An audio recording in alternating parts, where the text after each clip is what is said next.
एक लड़के के अनेक मित्र थे, जिसका उसे बहुत घमंड था, जबकि उसके पिता का एक ही मित्र था, लेकिन वो भी सच्चा। एक दिन पिता ने बेटे को बोला कि तेरे बहुत सारे मित्र हैं, उनमें से आज रात तेरे सबसे अच्छे दोस्त की परीक्षा लेते हैं। बेटा तैयार हो गया।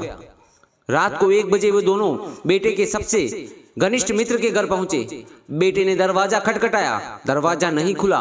बार बार दरवाजा ठोकने के बाद अंदर से बेटे का दोस्त उसकी माताजी को कह रहा था, माँ कह दो घर पर नहीं हूँ। यह सुनकर बेटा उदास हो गया, अतः निराश होकर दोनों लौट आए।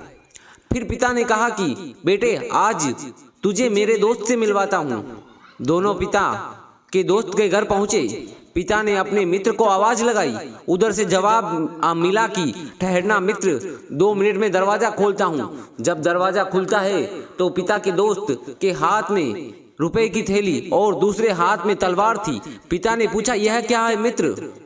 तब मित्र बोला, अगर मेरे मित्र ने रात्रि 1 बजे दरवाजा खटखटाया है तो जरूर मुसीबत में होगा। अक्सर मुसीबत 2 प्रकार की होती है, या तो रुपए पैसे की या किसी से विवाद हो गया है। अगर रुपए की आवश्यकता है तो ये रुपए की थैली ले जाओ, और अगर किसी से झगड़ा हो गया है तो ये तलवार लेकर मैं तुम्हारे साथ चलता हूँ। तब पिता की आंखें भर आई और उन्होंने अपने मित्र को कहा कि मुझे किसी भी चीज की जरूरत नहीं है, मैं तो मेरे बेटे को मित्रता की परिभाषा समझा रहा था। इस कहानी की शिक्षा, ऐसे मित्र न चुने जो खुदगर्ज हो और आपके काम पड़ने पर बहाने बनाने लगे। अतः मित्र एक चुने, लेकिन नेक चुने। धन्यवाद।